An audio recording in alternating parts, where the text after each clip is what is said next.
going on, guys? It's Cynical and welcome back to another Kingdom Hearts 3 discussion video. Today for you guys, I wanted to sit down and yell a little bit more about the Kingdom Hearts 3 opening because boys, this is bad.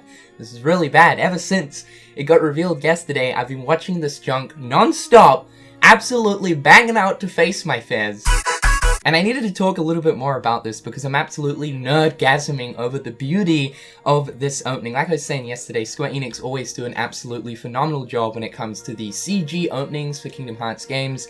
And specifically, Kingdom Hearts 3's opening is one piece of glorious footage we've been waiting years and years for. And finally, after years, at least a very small part of this opening is available to just glare at, watch at, indulge in. So today we're going to be doing exactly that. I wanted to talk more in depth about some of the scenes that I found really interesting. Also, let's just nerdgasm over how good these damn models look. Like, oh my god. Not just that, but my reaction video actually got copyright striked. This was one thing that I was expecting to happen, but when you include any major labeled music artists' music in any of your YouTube videos, 98% of the time you are going to receive a copyright strike. Because Utada as well as Skrillex, they're both big label artists, it means that including any of their pieces of music into your videos will result in a copy strike. So if you guys are thinking about including Don't Think Twice or Face My Fans in any of your videos, don't do it! So the first scene right here is absolutely gorgeous. I love it. I love the way that this starts. I'm hoping that there's a little bit more to this scene in the full version, but it's Sora standing on a lake. It's actually Kingdom Hearts 3 Sora,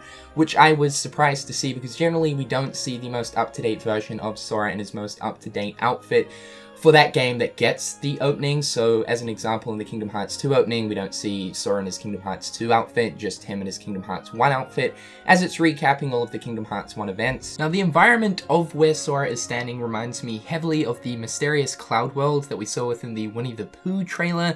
Who knows, it might not be the exact same location, it might just be a location for the sole purpose of the opening itself. I wouldn't generally take what we see in the openings as 100% accurate as to a potential event that might occur in the game, as at the end of Dream Drop Distance, we saw that Sora and the gang went up against Xehanort and the Seekers of Darkness. That obviously doesn't happen in Dream Drop Distance, although we know it's inevitable and will happen in KH3. The openings are just generally a sort of recap and then mashup of things that might happen and things that have already happened. It's weird, but what I'm saying is they're not 100% accurate. The next scene right here is, oh my god, I'm melting. Like, look at this. Look at the complexion of this boy. He needs to be protected at all costs. I just want to touch that face. We then flick over to a scene of young Xehanort sitting in the land of departure, obviously with the chessboard in front of him, but he's gazing out into the stars and then focuses on a particular star that is purple, and we can see that reflected in his eyes. This is obviously a sort of symbolism that displays Xehanort's descent into darkness, I guess, but one thing we are hoping for in Kingdom Hearts 3 is that Xehanort's origin story gets further elaborated on. Why exactly is Xehanort so obsessed with both the darkness as well as Kingdom Hearts? When did this obsession start? Why exactly did it start? From this footage, though, we can take it that it happened around the time of this age that Xehanort is. So whether it's got something to do with a slight change in mind, something Xehanort found out, something to do with perhaps Xehanort's master, who exactly knows? We were saying in yesterday's video that in this footage, Xehanort's eyes are actually blue, but in this scene we can actually clearly see that Xehanort's original eye color from the seams of things is actually grey. This would be a very similar eye color to that of Ericus's, funnily enough, but more so what I want to know is, did young Master Ericus meet the young Xehanort before or after he obtained his amber-colored eyes?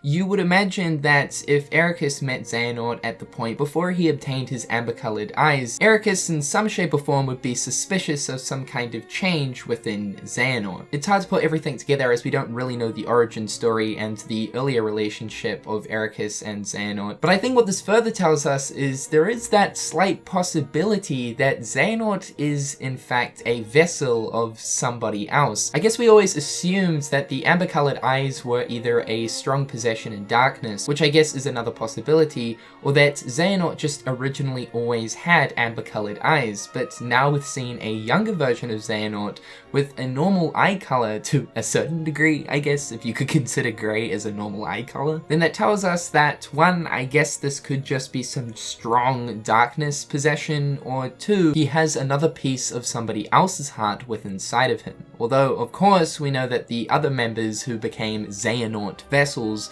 refer to themselves as being part Xehanort, or at least that's what they're led to believe.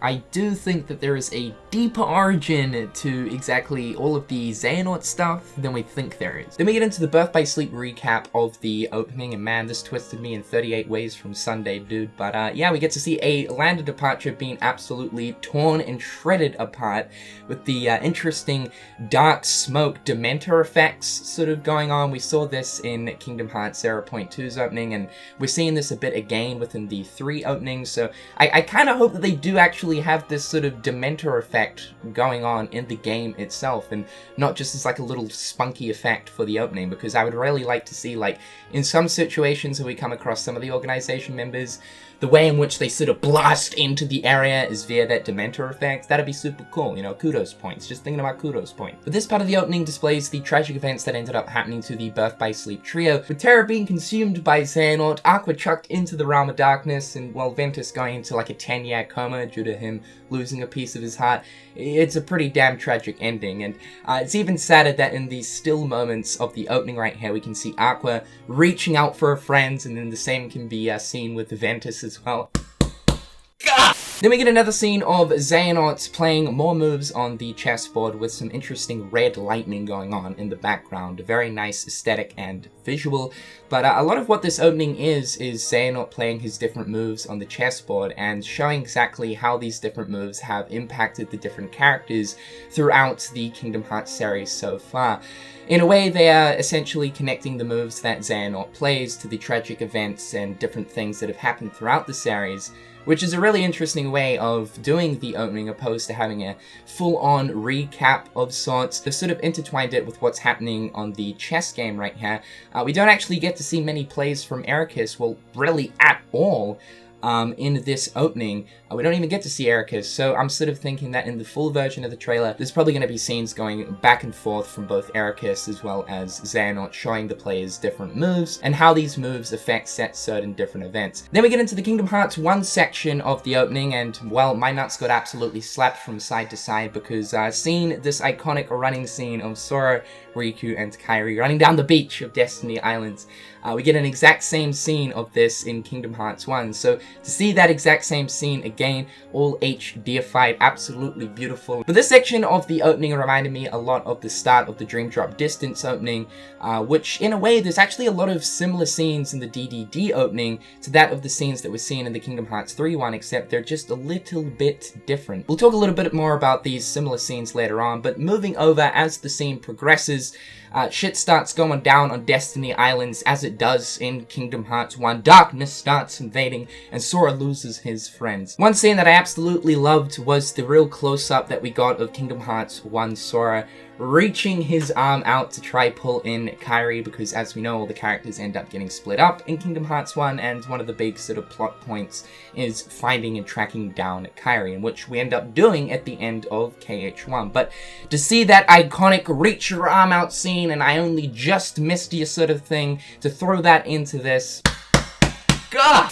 Then we get into the Kingdom Hearts 3 5/8 of a 2 days section, and oh my god, Square, why are you taking me down memory lane? Why you gotta do this? So this is where things start to kick up in the opening itself. Roxas ends up dropping his ice cream, and good on you, Butterfingers.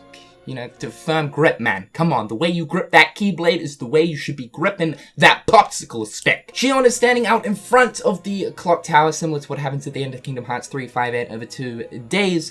Roxas goes to grab her, which looks absolutely beautiful, and then we see in Roxas's hands the shell that Xion collected during a day off at the beach. There's also been some rather interesting discussion about Xion's hair, specifically in this scene, with people saying that it sort of looks like Xion's hair underneath the hood looks to be that of Xehanort Silver. Now, my personal take on this is that I feel as if the hair is just looking a little bit lighter due to the lighting of the sunset in Twilight Town, and I hate to think that the possibility is there, but I mean, Nomura is an absolute madman. And then we eventually get flung into the iconic Roxas vs. Axel fight that happens at the start of Kingdom Hearts 2. Again, we sort of saw this scene in the Dream Drop Distance opening, but this time around it's looking like 18 times cooler. There's rain and shit coming down. The boys are looking more 4K than they've ever looked. Rox is about to pull some iconic moves with these glowing dildo sticks right here. I mean, absolutely drop dead gorgeous this scene is. And again, because this is all going on the chessboard, both of these characters are actively fighting on the chessboard itself. And then we get flung into, I guess you could consider the Kingdom Hearts 2 segment of the opening itself. We then get to see Kingdom Hearts 2 Sora fighting a bunch of different villains, Ansem, Marluxia, and Xemnas. Let's start off with the Ansem section where he quickly transforms into that of Xemnas, but shortly before that we get to see a nice clear still of Ansem right here. I gotta say, this man looks tired. Is it just me? Or does this man look absolutely fucking knackered? I mean, it looks like the organization have worked this boy overtime. Like way too overtime. Someone put this man to bed, please. Marluxia then jumps into the mix, and I guess you could, in a certain way, consider this the Chain of Memories portion of the trailer. Although, I'm sort of hoping this is not the Chain of Memories portion of the opening, because, you know, I really want to see more characters like Vexen, Larxene, Zexion, Lexius, all of those Chain of Memories organization members sort of jump in for a few seconds, and then out comes Marluxia, some epic shit like that. But for a brief second, we get to see both Sora and Marluxia fighting it off, and this still right here shows us a really nice HD look at Marluxia, and look at those pink locks, my boy. Oh my.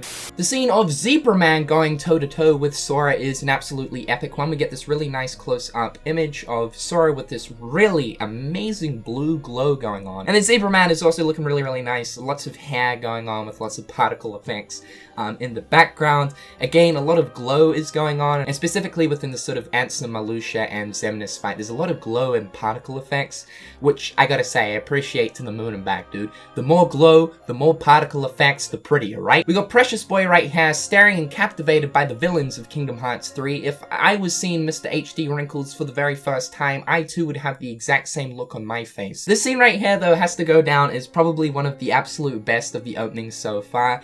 The scene where the villains send like a massive fuck-off fireball towards Sora and the gang, but then Sora steps in the way of Kairi to like shield her and protect her, which look at this pissed off Sora, man. We don't get to see this too often. But then out of nowhere, Donald and Goofy jump in front of both Sora and Kairi to fend off the attack that is coming towards them. It's nothing more than an HD mouse holding a golden key. You're welcome. Then at the very end, we have a nice sort of stare-out moment between the Guardians of Light and the Seekers of Darkness, bearing in mind that this image right here of the Guardians of Light are obviously not all of the Guardians of Light. And as I was explaining at the start of the video, we can clearly see that Riku, Sora, Mickey, as well as Kairi, they're all wearing their Kingdom Hearts 2 outfits, in which we know they get new outfits for Kingdom Hearts 3. Come the end of Kingdom Hearts 3, when it's time to face off against Old Man Baldy, no doubt will be in our new Gez. And the very final scene of the opening itself shows Sora going Keyblade in hand to slap some sense into Old Man Grey, and I can't wait to actually do this in the game. But then of course the opening ends. So that is pretty much all of the stuff that I wanted to talk about, or more so a lot of the different iconic scenes that I really became captivated by throughout watching this opening a multitude of times. I gotta say, I absolutely cannot wait until January 29th, 2019 to experience this in all of its glory, alongside also having the full track of Face My Fears. I gotta say, I'm really warming up to that song. There's been a lot of discussion towards it, but I gotta say, I think it's a keeper, boys. I think it's a keeper. However, guys, I'm Cynical. Hopefully you're having a fantastic day, and until next time, guys, I'll catch you later. Peace. Hit them on the page, you'll be coming through stunning. Gold in my mouth when you suckers be bluffing. Milk crate, gaming up the bitch though. Catch me in the back playing Super Nintendo.